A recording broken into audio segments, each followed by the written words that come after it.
It's one of the best times of the year. I'm talking about playoffs. We have Thomas Jefferson versus West Allegheny. Let's get to the action. West Allegheny coming into tonight's game looking to upset the #1 seeded Thomas Jefferson Jaguars. Jumping to 5 minutes left in the second quarter, both teams struggling to get anything going, but someone was bound to break through, and it was the sophomore running back Tyler Eber punching it in for Thomas Jefferson. Jaguars marching down the field, and it paid off. TJ up 7-0. Later in the quarter, Jaguars back on offense, hoping to sneak in one more score before the half. Ball on the West Allegheny 21, and that's senior quarterback Luke Costco finding sophomore wideout Kane Egerton all alone for the score. TJ strikes again. Score is now 14-0 heading into the half. Starting at the third quarter, TJ marching down the field, and Eber is leading the way. And why not reward the man by giving him a chance to punch it in? And he does. Score is 21-0. Jaguars starting to run away with it. West Allegheny back on offense, looking to get something going, and they do. That's the senior Brock Cornell breaking away, and he will not be caught. A 70-yard touchdown. Score is 21-7. Next West Allegheny possession, fourth quarter, ball on their own 31.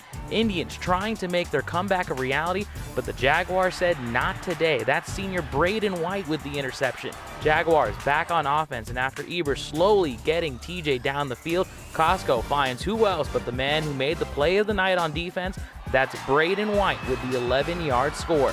TJ comes away with the win 28-7. I thought we played well. We didn't have many penalties, if any. We didn't have any turnovers, and in the playoffs, if you can do that, you're in pretty good shape. Kind of what is your mentality heading into next week regardless? You know, if you're in the semifinals, it's going to be a tough game no matter who you play. So, you know, whoever it is, we'll get ready and we'll be ready to go. We wanted to win. You know, I would say that we expected to win, but we knew it wasn't going to be given. We earned this one. You know, it's just keep rolling. You know, this was a good win. We're just going to keep rolling off this. Thomas Jefferson will move on to play Aliquippa next week. In Jefferson Hills, Carlos Flores for Operation Football. All right, now drone 4 above Aliquippa and Trinity. Of course, the winner gets Thomas Jefferson. The Quips looking to settle the issue quickly in this one. Tyke Hayes down the sidelines, 33 yards for the touchdown and the first score of the game. A bit later, Marquis Council to the corner of the end zone to Khalil Good. That is a touchdown. Aliquippa led by 21 at halftime. Now in the second half, the Hillers had an answer. Jonah Williamson at quarterback rolls left, then throws back to his right. Caden Vogel is all alone, and Trinity is on the scoreboard. But Aliquippa would put this one away, and they would do it through the air. Council steps up and throws to Antonio Reddick. Check out the catch and the run. Great play as the Quips win 34-14. Once again, they'll get TJ in the next round. Our Lady of Sacred Heart facing Riverside Class 2A playoffs. This game at the neutral site of Moon High School. Score is late in the second quarter when Riverside draws first blood. Robert Jazz takes the handoff from 6 yards out, plows his way into the end zone, 7-0 Panthers. Moments later, the Panthers strike again. Mason Holler jumps the route and takes it to the house. The pick six gives Riverside a 14-0 lead at the half. In the second half, Riverside driving once again. Quarterback Aiden Gaydons looking downfield, firing to Zachary Hare, who comes up with the football and the touchdown. Riverside scores a 29-8 win. They'll play Seton LaSalle in the quarterfinals. Okay, we've hit halftime on this Operation Football playoff night here in Western Pennsylvania. Still ahead, 4 more games, including a clash in the North Hills. And the winner earns a date with top seed Pine Richland.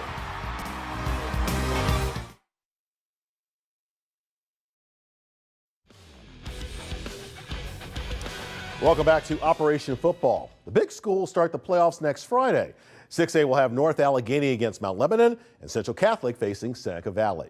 This week's coverage continues in Class 5A with a showdown between seeds 8 and 9. The winner gets top seed Pine Richland. Steeler linebacker Landon Roberts with the coin toss. North Hills wins it. And on their first drive, quarterback Kelly McCarthy connects with the receiver Stephen Murphy on a deep shot. He shrugs off a defender, and he is gone. 7-0 North Hills. Franklin Regional, though, would answer in the second. Chase Lemke, the quarterback sneak. We are all tied at 7. A tie that Franklin Regional's Joseph Bing would break just before halftime on this 32-yard field goal for the Panthers. On now the third quarter, same score. And check this out, the slant pass to Stephen Murphy, his second touchdown of the night. North Hills back in front, 14-10. A safety made it 16-10, but Franklin Regional's Lemke to Cole DeVola for the game-winning touchdown. Franklin Regional wins 17-16. Moon at Penn Hills, Class 5A, and former Penn Hills alum and former Pittsburgh Steeler Hubie Bryant handling the coin toss tonight. Then watches Braden Stewart on the game's first play, brought everyone to their feet. This is going to go 80 yards for the touchdown. The Moon Tigers take a 7-0 lead. But Penn Hills down 13 would battle back with a couple of touchdowns, helping the Indians claw back into the contest. The fans and the cheerleaders, they can feel the momentum coming over to their side, and they take the lead for good. Natel Mitchell goes 69 yards to the exclamation point on his 3-touchdown night. Penn Hills wins 30-27 to set up a contest with Upper St. Clair. Monessen and Greensburg Central Catholic Class 1 playoffs. David Wachinski picks up the block Monessen punt, walks into the end zone. Greensburg Central Catholic up 13-0. Monessen would score the next 2 touchdowns, but on the ensuing squib kick, Samir Crosby scoops it up, breaks the first wall of containment, and then takes it the distance. So the Centurions up 20-14 in the second quarter. Now to Monessen's next possession. The direct snap to Tyvon Hayes. He's running, he's scrambling, and he just heaves the ball downfield. Tavian Taylor outleaps 2 defenders, finds nothing but open field. An 80-yard scoring play to put Monessen back in front, 24-20.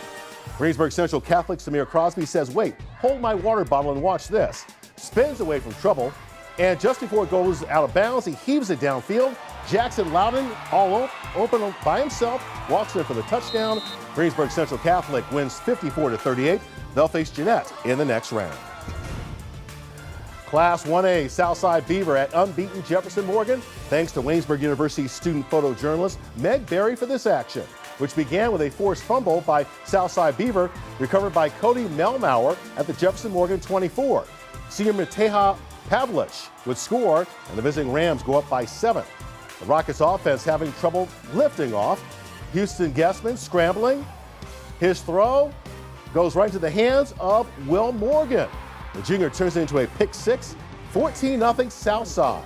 Next possession, Andrew Corfield would make it 20-0. The Rams are out in front.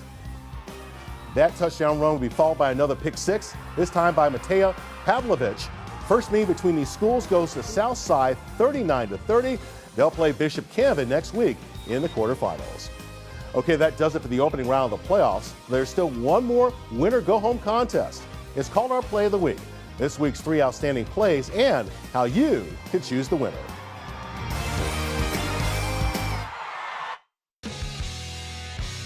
Okay, back now with the best of the best. Friday's 3 finest plays, but only one can be the Operation Football Play of the Week.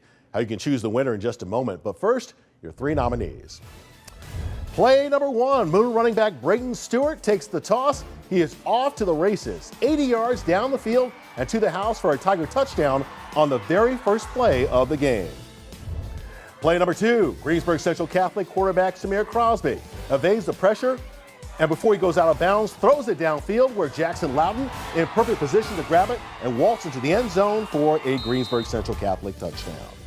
And play number 3, Penn Hills running back Natel Mitchell takes the handoff 69 yards to the end zone to secure a win for the Indians. Okay, now using your smartphone, scan that QR code on your screen to go straight to the Play of the Week voting page, or just log on to WTAE.com.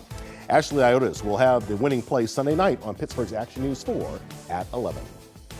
Hey, a busy day of college football right here on Channel 4. At noon, unbeaten and number 5 Miami hosts Duke, followed by number 2 Georgia and Florida, that game in Jacksonville. And in prime time, 10th ranked Texas A&M travels to South Carolina. A full day of college football right here on 4.